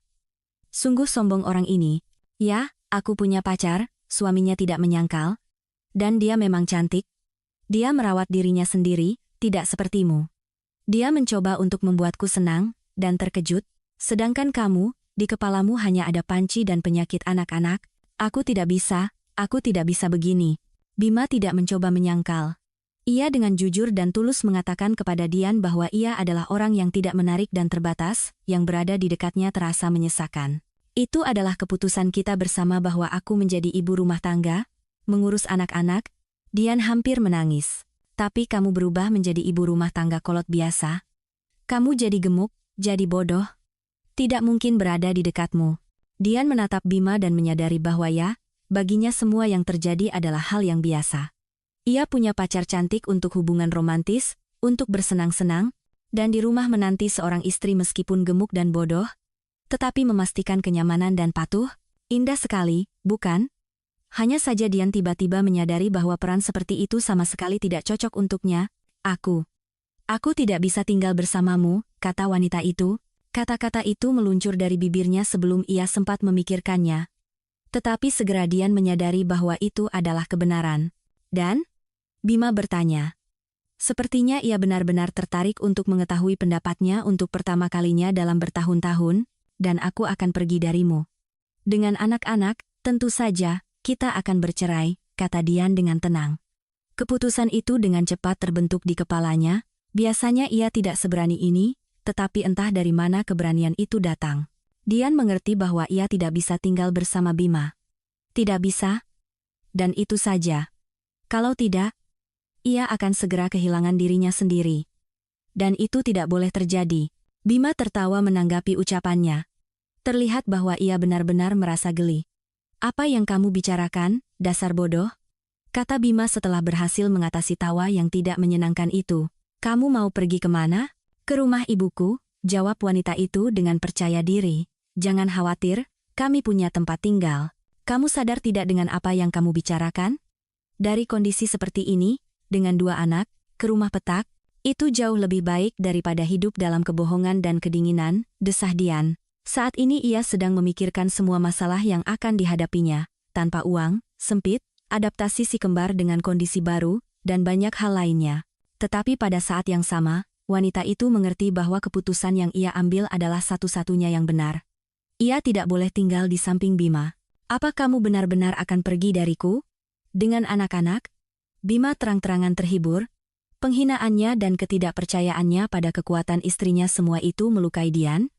Membuatnya ragu. Kamu, yang tidak menghasilkan sepeser pun selama 6 tahun terakhir. Kamu, yang mengira uang muncul di kartu ATM dengan lambaian tongkat sihir. Kamu, yang tidak tahu apa-apa tentang hal-hal seperti tagihan listrik dan air. Kapan terakhir kali kamu membayar tagihan apartemen, atau memanggil tukang ledeng, misalnya, atau petugas gas? Kamu, yang hanya tahu dapur dan anak-anak. Setiap kata Bima bagaikan cambukan bagi Dian. Ya, suaminya sengaja mencoba melukainya, tetapi dalam banyak hal ia benar, itulah yang paling menakutkan. Dian memang sudah lama tidak bekerja, dan ia tidak pernah mengurus tagihan apapun. Semuanya dibayar oleh Bima. Ia juga yang menyelesaikan masalah terkait perbaikan, tagihan utilitas, kredit, dan cicilan. Dian, Entah bagaimana ia benar-benar terlepas dari kehidupan. Kesalahannya adalah wanita itu terlalu fokus pada anak-anak, melupakan dirinya sendiri. Usahanya itu membuahkan hasil, si kembar berhenti tertular infeksi, keduanya bisa menulis dan berhitung dengan baik untuk usia mereka, keduanya memiliki prestasi di bidang olahraga, tetapi sekarang Dian tidak bisa memberi mereka yang utama, perlindungan, kehidupan dalam keluarga yang lengkap dan harmonis, perhatian dan kasih sayang ayah, yang tidak bisa digantikan oleh apapun. Hal ini membuat hatinya sangat sakit, tapi sekarang apa boleh buat? Tetap bersama Bima setelah percakapan ini akan lebih buruk bagi mereka semua. Bima sepertinya tidak mau melepaskan istrinya. Ia bahkan sedikit tegang ketika mendengar bahwa Dian akan kembali ke rumah ibunya. "Jangan bicara omong kosong," katanya, seperti biasa dengan senyum sinis di wajahnya. "Kamu mau pergi kemana? Bawa-bawa anak lagi? Kamu itu ibu rumah tangga sejati, tidak mampu melakukan apapun selain menghabiskan uangku. Satu-satunya hal yang kamu kuasai adalah mendidik anak dan memasak sayur lodeh. Jadi, urus saja urusanmu." Dian meringis kesakitan mendengar kata-kata itu. Sebagian Bima benar, meskipun tidak benar. Hanya saja ia, sebagai yang lebih berwibawa dan kuat, lagi-lagi menekannya, lagi-lagi mencoba membuatnya merasa tidak berharga, dan ia berhasil melakukannya. Dian melawan, ia mengingat prestasi-prestasinya di universitas, kemenangan dalam olimpiade dan kompetisi, nilai-nilai yang sangat baik, kata-kata Pak Santoso, bahwa ia belum pernah memiliki mahasiswi seberbakat itu, dan pendapat ibunya. Pada saat-saat yang tepat, dari lubuk ingatannya muncul kata-kata ibunya bahwa Dian adalah pribadi yang sangat kuat dan utuh. Ibunya yakin putrinya akan mencapai apapun yang diinginkannya. "Aku pergi, Bima," kata Dian dengan tegas. "Besok, begitu anak-anak bangun." "Betapa bodohnya kamu," Bima memegang kepalanya. "Kamu sama sekali tidak mengerti apa-apa. Apa yang kamu lakukan? Apakah kamu setidaknya mengerti kehidupan seperti apa yang menanti kamu dan anak-anak? Memangnya kamu peduli?" Dian melihat bahwa Bima takut ia pergi, dan ia mengerti mengapa. Ia adalah orang sukses dengan reputasi yang sempurna. Bima ingin menjadi anggota Dewan Legislatif Daerah, sudah mengambil langkah-langkah ke arah itu. Dan orang seperti itu membutuhkan cerita yang indah. Apa yang bisa lebih cocok daripada istri teladan dan 2 anak yang luar biasa? Dan tiba-tiba, perceraian? Perselingkuhan, semua ini tentu saja akan merugikan Bima. Karena itulah ia khawatir sekarang. Menyenangkan merasakan sedikit kekuasaan atas orang ini. Dian bahkan tersenyum pada pikirannya, yang membuat suaminya kesal. "Kenapa kamu senang, dasar bodoh?" tanya Bima, sudah lama tidak lagi menjaga ucapannya. Dian sudah pernah disebutnya ibu rumah tangga kolot, ayam bodoh. Sekarang, wanita itu tidak mengerti mengapa ia menahan semua itu begitu lama. Mengapa ia membiarkan dirinya diperlakukan seperti itu? Seharusnya ia sudah lari dari Bima sejak lama. Bahkan jika ia tidak punya selingkuhan. "Kamu itu bukan apa-apa tanpaku," lanjut pria itu. Dia mau pergi. "Ya sudah. Pergi saja. Sana. Setelah merasakan susah, kamu akan merangkak kembali." Dian menggelengkan kepalanya. Ia ingin mengatakan banyak hal kepada Bima sekarang, tetapi ia takut. Takut jika ia membuka mulut, ia akan menangis di depannya, dan Dian sama sekali tidak menginginkan itu. Ia tidak ingin menunjukkan kelemahan di depan orang ini.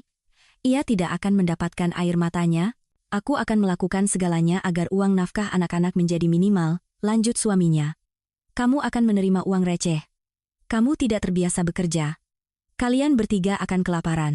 Kamu akan merangkak kembali kepadaku dengan berlutut, meminta maaf. Ingat kata-kataku. Kamu itu bukan apa-apa. Nol besar. Ruang kosong." Dian diam. Ia menatap Bima dan tidak bisa mengerti, bagaimana ia bisa pernah mencintai orang ini, kejam, jahat, egois, menganggap dirinya raja dunia dan tidak menghargai orang lain. Bima, kan, berperilaku seperti itu, atau hampir seperti itu, dengan semua orang. Dian sering mengamatinya. Rekan-rekannya, teman-temannya semuanya bodoh dan pecundang. Hanya Bima yang orang sempurna. Keheningan istrinya dianggap Bima sebagai ketidakpastiannya. Ia terus melukiskan prospek yang semakin suram, tentang kehidupan mandiri Dian dengan anak-anak, dan pria itu sama sekali tidak menjaga ucapannya. Ia semakin bersemangat, semakin ingin membuktikan kepada wanita itu bahwa ia bukan apa-apa tanpanya. Sepertinya Bima benar-benar percaya pada apa yang ia katakan. Dian merasa setiap kata suaminya merenggut kekuatannya. Bima menyedot energinya, membuatnya merasa tidak berharga. Sedikit lagi, dan ia akan percaya padanya. Percaya bahwa ia tidak mampu melakukan apapun tanpa suami yang berpengaruh dan sukses, memutuskan bahwa lebih baik bersabar tetapi hidup tanpa kekurangan. Diam, tiba-tiba Dian berkata, terkejut dengan betapa tenang dan tegas suaranya sendiri. Bima tertegun. Apa? Aku tidak salah dengar? Aku bilang, Dayam. Kamu sekarang. Apa kamu salah bicara, atau bagaimana? Sikap macam apa ini? Aku salah. Tapi bukan sekarang. Jauh sebelumnya. Seharusnya aku sudah lari darimu sejak lama. Kamu dengar? Aku sudah lama sadar, bagaimana kamu memperlakukanku. Bagaimana aku memperlakukanmu? Ya sebagaimana kamu pantas diperlakukan. Coba saja cari orang bodoh yang mau memperlakukanmu dengan cara lain. Sudah. Aku muak dengan pembicaraan ini. Kumpulkan barang-barangmu dan enyahlah. Dan ketika kamu merangkak kembali dengan berlutut meminta maaf, baru kita lihat bagaimana kamu akan bernyanyi. Bima berbalik dan keluar dari apartemen, membanting pintu dengan keras. Saat pergi, ia memperingatkan akan kembali keesokan harinya saat makan siang dan lebih baik, ia tidak lagi menemukan Dian di rumah. Mungkin Bima pergi ke tempat si Clara itu, karena suasana di rumah menjadi begitu tegang hingga seolah-olah percikan api beterbangan di udara. Dian mengerti bahwa suaminya memberinya waktu untuk berkemas. Ia bisa dengan tenang menginap di apartemen yang selama bertahun-tahun dianggapnya sebagai rumahnya. Dan baru kemudian mengemasi barang-barang dan pergi ke rumah petak masa kecilnya di pinggir kota, tetapi wanita itu tidak bisa lagi tinggal di tempat ini. Di sini segalanya mengingatkannya pada Bima, pengkhianatannya, dan perilakunya yang buruk. Dian merasa ketika ia pergi dari sini, ia akan merasa jauh lebih ringan. Wanita itu ternyata benar. Ia benar-benar merasakan semacam ketenangan di rumah ibunya. Di sini Dian bahagia, di sini ia benar-benar dicintai dan diterima. Kamar-kamar di rumah masa kecilnya seolah-olah dipenuhi dengan energi khusus. Anak-anak juga merasakan sesuatu. Mereka bersikap tenang dan tampak rileks. Aku suka di sini, senyum Bagas sambil memandangi rumah barunya. Aku juga. Sahut Bening. Meskipun sempit di sini, tapi sangat nyaman dan hangat. Nyaman dan hangat. Tidak ada kata yang lebih tepat. Dian merasakan hal yang sama. Dan dimulailah kehidupan yang sama sekali baru bagi keluarga kecil itu. Dian mendapatkan uang untuk sementara waktu dengan membawa perhiasan yang pernah diberikan Bima kepadanya ke Pegadaian, anting-anting emas, rantai besar, gelang yang bergemerincing. Dian tidak terlalu menyukai pernak-pernik berat dan mahal ini, tetapi Bima bersikeras istrinya harus terlihat terhormat, terutama ketika pergi bersamanya. Dian berpisah dengan perhiasan emas itu tanpa penyesalan, kenangan yang tidak terlalu bahagia terikat padanya. Perhiasan itu diterima dengan harga jauh di bawah harga beli, seperti yang biasa terjadi di Pegadaian. Dian menghitung tumpukan uang kertas yang tidak terlalu tebal itu, dan mendesah sedih. Ia mengharapkan lebih, ya. Setidaknya pernak-pernik ini berguna untuk sesuatu. Keesokan harinya setelah pindah, Dian langsung mengajukan gugatan cerai dan tunjangan anak. Bima bahkan tidak mencoba untuk membujuknya. Dian menghela napas lega, ia sudah bersiap untuk bertarung. Bima membutuhkan reputasi yang sempurna, perceraian sama sekali tidak ia butuhkan. Tetapi pria itu tidak mengatakan sepatah kata pun. Rupanya ia sudah punya rencana baru. Pengadilan memutuskan ayah harus membayar tunjangan anak dalam persentase dari penghasilan. Setelah menerima transfer pertama, Dian tersenyum sinis. Itu hanya uang receh. Bima memenuhi ancamannya, berjanji akan membayar tunjangan minimal, dan ia melakukannya. Dengan koneksinya, tidak sulit baginya untuk menyembunyikan pendapatan resminya. Yah, tidak bisa dikatakan bahwa Dian sangat terkejut. Ia sudah lama mencari pekerjaan, sadar bahwa sepertinya tidak mungkin lagi hanya mengurus rumah dan anak-anak. Tidak apa-apa. Si kembar sudah hampir masuk SD. Dian dengan sangat cepat, hanya dalam 2 minggu, membiasakan mereka untuk mandiri. Sekarang Bening dan Bagas bisa memanaskan makanan sendiri, mencuci piring mereka sendiri, dan membersihkan rumah. Mereka tidak lagi membutuhkan pengawasan ibu selama 24 jam. Secara paralel, Dian mempersiapkan si kembar untuk masuk TK, membawa mereka ke dokter, mengumpulkan surat-surat yang diperlukan. Kurang dari setahun lagi masuk sekolah. Tidak masalah. Bahkan beberapa bulan di TK penting bagi Dian, karena ia perlu bekerja. Tapi dengan pekerjaan, tidak ada yang berhasil. Dian sudah terlalu lama di rumah, dan sebelum cuti melahirkan, ia hanya sempat bekerja sebentar. Jadi pada usianya yang menginjak 30 komaan, wanita itu belum mengumpulkan pengalaman yang begitu dibutuhkan oleh pemberi kerja. Dian mengetuk pintu semua organisasi di kota yang membutuhkan penerjemah, mengirimkan CV kemana-mana, tetapi di mana-mana ia mendapat penolakan. Satu-satunya hal yang berguna dari pengetahuannya adalah menerjemahkan untuk mahasiswa, tetapi penghasilan ini terlalu kecil dan tidak stabil. Terkadang Dian mendapat banyak pesanan, terkadang sepi. Akhirnya, wanita itu menyerah. Ia menyadari bahwa sepertinya ia tidak akan bisa lagi bekerja sesuai dengan jurusannya, dan Dian mulai melihat berbagai macam iklan. Urusannya langsung berjalan lebih baik. Tempat kerja pertama Dian dalam kehidupan barunya berada di pinggiran kota. Itu adalah pasar induk besar tempat wanita itu mencoba peruntungan sebagai penjual sayur. Pekerjaannya tampaknya paling sederhana, menimbang sayuran untuk pembeli, menyebutkan harga, menerima uang. Tetapi ada juga jebakannya. Pemiliknya sering memarahi Dian karena sayuran terlalu cepat menguap. Ia membela diri, membuktikan bahwa semuanya terkendali, membangun rantai yang jelas, jumlah sayuran di awal hari, penjualan, pendapatan. Semuanya selalu cocok bagi Dian. Ini berdagang, kamu mengerti.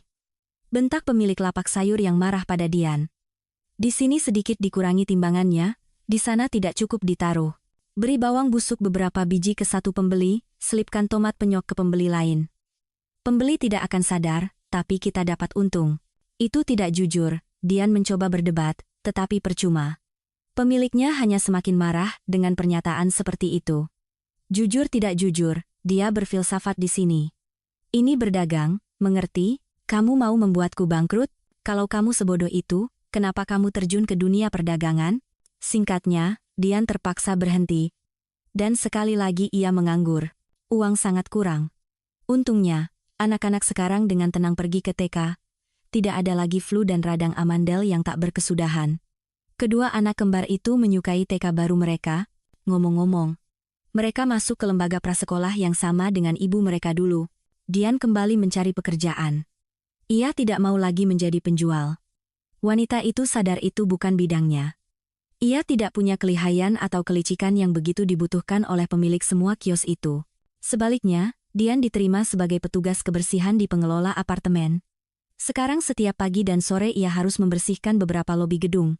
Itu adalah pekerjaan yang sangat berat dan melelahkan secara fisik. Baru sekarang Dian menyadari betapa beberapa orang tidak terbiasa menjaga kebersihan di sekitar mereka, apa saja yang ia temukan di tangga. Tetapi apa yang bisa dilakukan oleh wanita malang itu? Tunjangan yang dibayarkan Bima, untuk anak-anak tidak cukup untuk hidup, tentu saja ada pilihan untuk kembali ke suaminya, tetapi Dian tidak mempertimbangkannya. Dan bukan karena ia takut akan ejekan suaminya. Tidak. Hanya saja sekarang, tanpa Bima, Dian merasa bebas. Meskipun ia lelah, meskipun ia dan anak-anaknya harus berhemat, tetapi Dian sekarang tidak bertanggung jawab kepada siapapun, dan tidak berusaha sekuat tenaga untuk menyenangkan seorang pria dewasa yang cerewet. Ia tidak dihina, tidak direndahkan, tidak dibuat merasa tidak berharga dan tidak mampu melakukan apapun. Dian adalah majikan bagi dirinya sendiri. Anak-anak juga mendapat manfaat dari perubahan lingkungan. Mereka menjadi lebih dewasa, serius, dan mandiri. Sekarang si kembar berusaha merawat ibu mereka. Kadang membuatkannya teh, kadang menyeduh sereal dengan susu, kadang merapikan bantalnya. Itu sangat menyentuh. Bagas dan Bening melihat betapa beratnya ibu mereka kasihan padanya, mencoba mendukungnya. Hanya kepedulian pada anak-anak yang memberi Dian kekuatan untuk terus maju. Air dingin, lobi kotor, punggung yang sakit di akhir hari. Wanita itu harus berjuang keras, tetapi ia tidak melihat jalan keluar lain. Dian terus mencari pekerjaan sesuai dengan jurusannya, tetapi tidak ada yang menanggapi CV-nya. Terlalu sedikit pengalaman, jeda yang terlalu besar dalam riwayat kerja. Kemudian di pengelola apartemen berganti pimpinan. Sapu baru menyapu dengan caranya sendiri. Dan kepala baru itu memecat semua petugas kebersihan. Ia memutuskan lebih murah dan lebih berkualitas menggunakan jasa perusahaan kebersihan dari luar. Dan Dian kembali kehilangan pekerjaan. Wanita itu putus asa. Tanggal 1 September semakin dekat, si kembar harus dipersiapkan untuk sekolah. Bima sepertinya benar-benar melupakan dia dan anak-anaknya. Ia mentransfer uang receh sebagai tunjangan dan menganggap semuanya baik-baik saja, dan meminta bantuannya setelah semua yang ia katakan saat itu, Dian tidak bisa. Meskipun ia sadar bahwa Bima adalah ayah si kembar sama seperti ia adalah ibu mereka, dan ia memiliki kewajiban dalam mendidik anak-anak, yang belakangan ini ia hindari dengan mahir, bantuan datang dari tempat yang tidak disangka Dian. Siti, teman masa kecilnya itu, mengetahui keadaan Dian yang sulit, ia menawarkan pencalonannya kepada seorang kenalannya. Kenalannya itu memiliki toko kelontong di lingkungan sekitar, menjual segala macam barang dari A sampai Z, bahan kimia rumah tangga, produk makanan, semuanya sedikit-sedikit. Dian takut untuk kembali ke dunia perdagangan, mengingat pengalaman masa lalunya. Tetapi tidak ada waktu untuk berpikir. Ternyata semuanya jauh lebih sederhana daripada di pasar sayur. Tidak perlu menipu timbangan atau hitungan siapapun. Bagi Dian, setelah bekerja sebagai petugas kebersihan, pekerjaan sebagai penjaga toko terasa seperti surga, dan gajinya ternyata lumayan. Dian kembali bersemangat, sekarang ia bisa mempersiapkan putra dan putrinya untuk sekolah. Ya, Dian harus berjuang keras, bekerja, berhemat dalam segala hal, mengurus anak-anak. Dian menahan diri dari banyak hal. Namun, ia tidak pernah sekalipun menyesal telah meninggalkan suaminya. Satu-satunya hal yang terkadang ia sesali adalah kariernya yang hancur, padahal semuanya berawal begitu baik untuk Dian. Ia bekerja di sebuah perusahaan pariwisata besar, menerima gaji yang baik, dihargai, dan siap untuk dipromosikan. Tetapi ia harus melepaskan pekerjaan demi anak-anak dan suaminya. Dan inilah hasilnya. Apakah pantas belajar 5 tahun di universitas untuk bekerja di toko kelontong kecil di lingkungan sekitar? Orang tanpa pendidikan pun bisa melakukannya. Suatu malam, seorang pria tua yang tinggi masuk ke toko. Lonceng pintu berbunyi. Dian, yang saat itu sedang melamun tentang sesuatu yang penting, tanpa sadar terkejut dan mengalihkan pandangannya ke pengunjung itu. Wajah yang familiar, tatapan itu, cara berjalan itu. Dian membeku. Ia tiba-tiba mengenali dosen universitasnya, Profesor Santoso. Dialah yang dulu meramalkan masa depan cerah bagi mahasiswi berbakat itu. Semoga saja Pak Santoso tidak mengenalinya.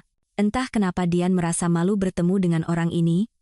Tidak ada yang memalukan dalam profesi penjaga toko, Dian tahu itu, hanya saja Pak Santoso. Ia begitu percaya padanya, begitu senang dengan keberhasilannya. Profesor itu telah memberikan banyak nasihat penting dan bijak kepada salah satu mahasiswi paling menjanjikannya. Ia telah menanamkan sebagian jiwanya padanya, dengan harapan suatu hari nanti muridnya akan melampaui gurunya. Pak Santoso membantunya mendapatkan pekerjaan pertamanya. Dan Dian telah menyia-nyiakan kemampuan dan bakatnya dengan begitu ceroboh. Pak Santoso dengan saksama mengamati rak-rak. Ia jelas sedang mencari sesuatu, seharusnya Dian bertanya apa yang bisa ia bantu, tetapi wanita itu, bersembunyi di balik bayangan kulkas, tetap diam. Sepertinya ia tidak akan mengenalinya sekarang. Dian menjadi lebih gemuk, lebih tua. Ia terlihat sama sekali berbeda dari 10 tahun yang lalu. Dulu Dian masih seorang gadis kecil naif, bermata besar, penuh rasa ingin tahu, dan apa yang telah dilakukan kehidupan padanya sekarang. Akhirnya, Pak Santoso menemukan apa yang ia butuhkan. Ia mengambil sebotol minyak zaitun dari rak, dan berjalan ke kasir. Dian meringkuk menjadi bola yang rapat, jantungnya berdebar begitu kencang seolah-olah suaranya terdengar sampai ke jalan. Profesor itu mendekati kasir dan menyodorkan barang belanjaannya. "Selamat siang," sapanya dengan sopan, bahkan tersenyum. Oh, Pak Santoso tidak mengenalinya, belum.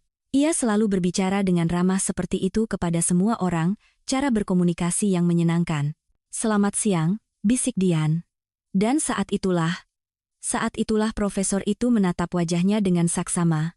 Dian mengamati reaksinya. Pak Santoso jelas mencoba mengingat dari mana ia mengenal penjaga toko ini. "Dian." Akhirnya pria tua itu berkata. Tidak yakin. Ia masih sangat ragu, tapi tidak mungkin menyangkal. Dian mengangguk dalam diam. "Apa yang kamu lakukan di sini?" tanya profesor itu heran. "Bagaimana bisa kamu bekerja sebagai penjaga toko, dengan kemampuanmu itu?" Dian bahkan tidak menyadari bagaimana ia menceritakan semuanya kepada Pak Santoso. Mungkin ia sedang terburu-buru, tetapi pria itu tidak menunjukkannya. Profesor itu dengan saksama menangkap setiap kata mantan mahasiswinya, tidak pernah memotongnya. Dan Dian, yang mengejutkan dirinya sendiri, menyadari bahwa ia sudah lama ingin berbagi ceritanya dengan seseorang.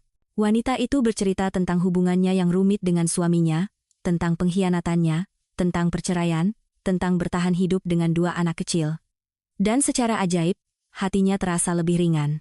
Dian merasakan dukungan dan simpati tanpa kata dari Pak Santoso. Itu memberinya semangat, memberinya kekuatan. "Yah, hidup memang tidak memanjakanmu, ya," simpul Pak Santoso ketika Dian selesai berbicara, "tapi seharusnya tidak seperti ini." Orang sepertimu harus bekerja sesuai dengan profesimu. Sesuai profesi, mereka tidak mau menerima lagi. Dian mengangkat tangan. Pengalaman sedikit, jeda kerja besar. Kadang-kadang saya menerjemahkan untuk mahasiswa dengan bayaran kecil, kalau ada waktu. Untuk kesenangan, dan agar tidak kehilangan keahlian. Begitulah nasibnya, rupanya.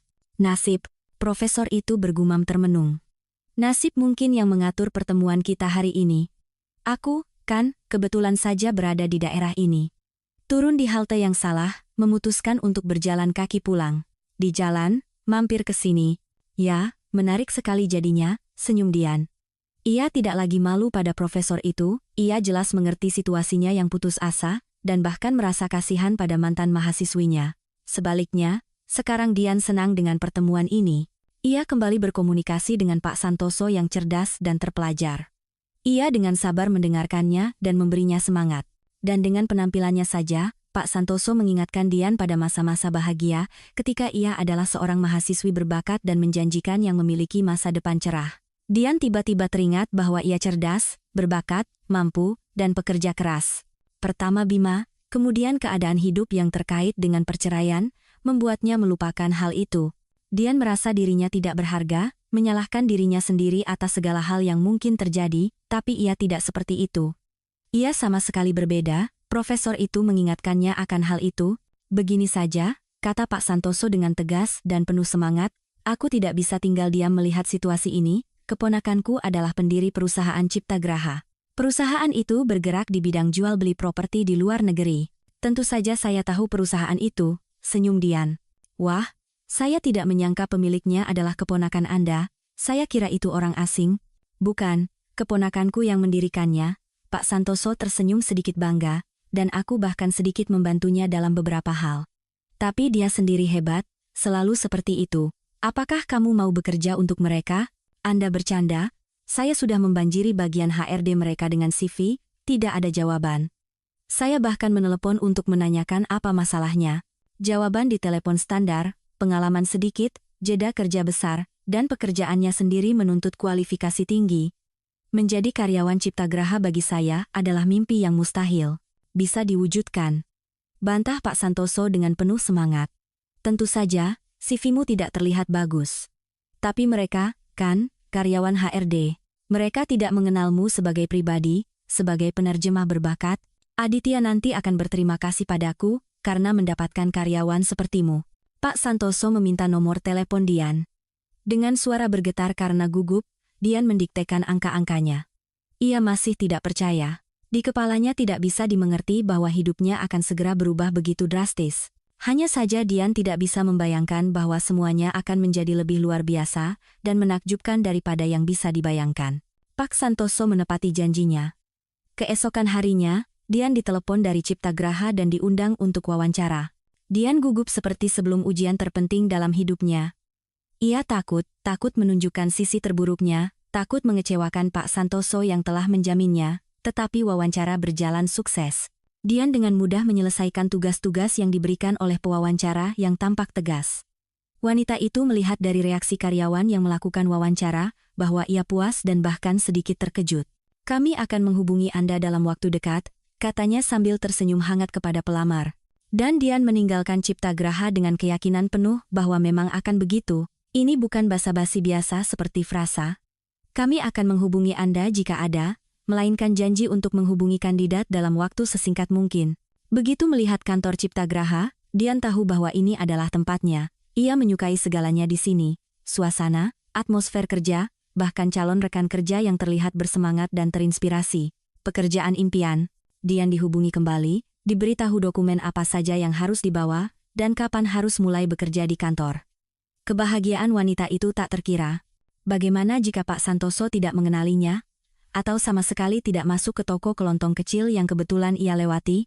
Sekarang ia tidak mau memikirkannya lagi. Dian menyukai pekerjaannya, begitu pula dengan rekan-rekannya.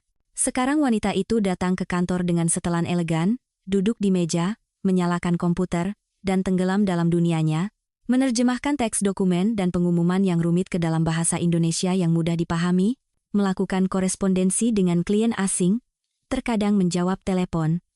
Awalnya, rekan-rekan bersikap waspada terhadap orang baru, Di Ciptagraha, hanya yang terbaik dari yang terbaik yang bisa masuk.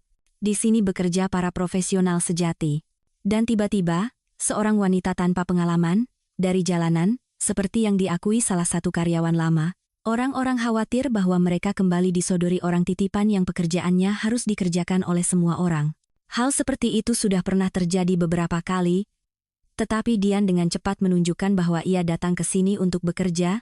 Wanita itu bahkan sempat membantu orang-orang di sekitarnya, yang membuatnya mendapatkan persetujuan dan penerimaan dari semua orang.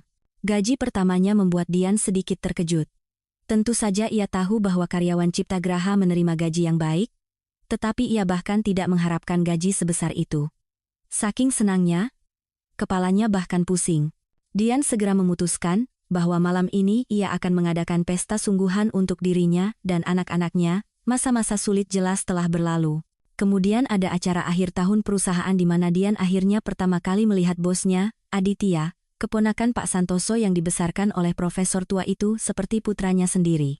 Dian saat itu baru bekerja di Ciptagraha selama beberapa bulan.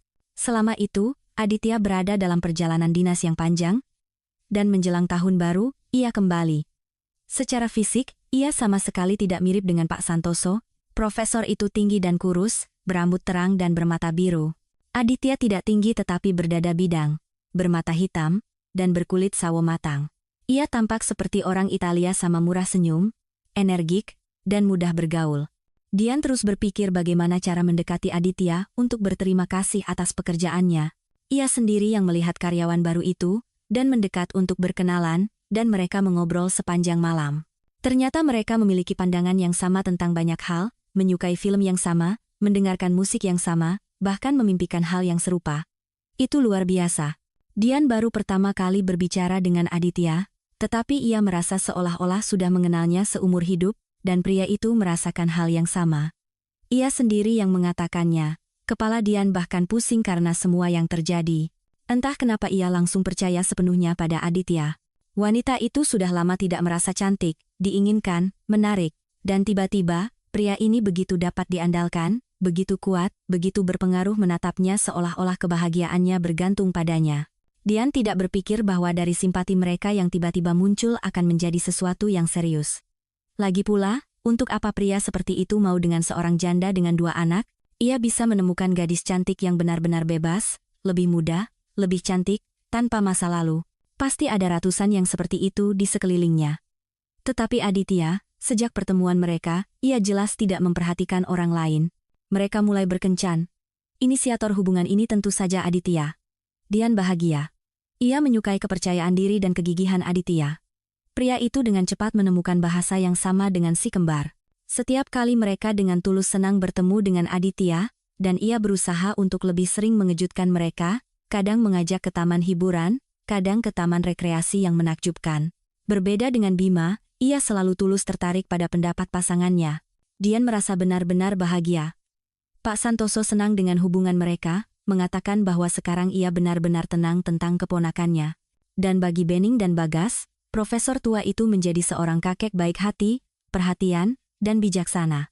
Baru-baru ini Aditya melamar Dian. Tidak bisa dikatakan bahwa ini menjadi kejutan total bagi wanita itu.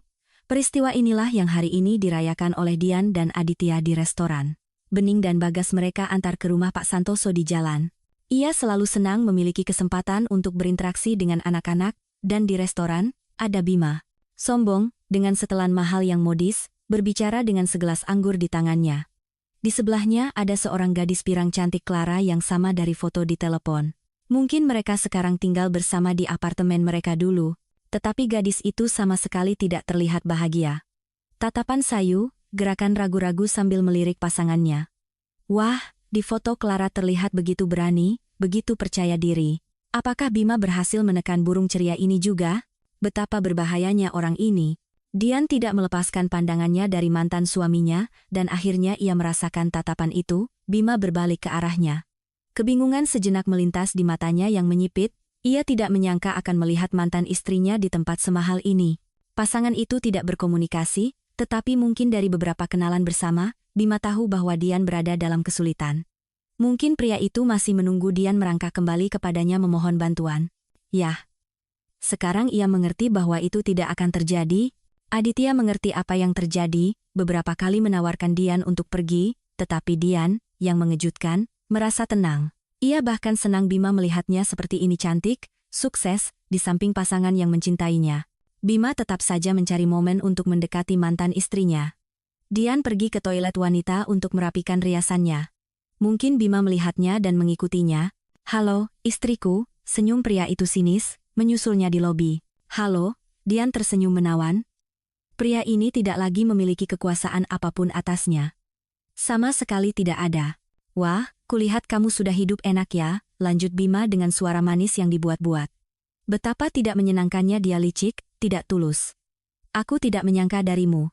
Mengakui saja, sepertinya pemalu, ibu rumah tangga, tapi bisa hidup enak begini, menemukan mangsa kaya raya, ya, hebat." Bima jelas ingin menyakiti Dian. Ia kembali mencoba untuk merendahkannya, menunjukkan bahwa mantan istrinya itu bukan apa-apa. Wanita itu tersenyum menanggapi upaya menyedihkan Bima ini. Ia belum tahu, bahkan tidak membayangkan, bahwa Dian sekarang berbeda.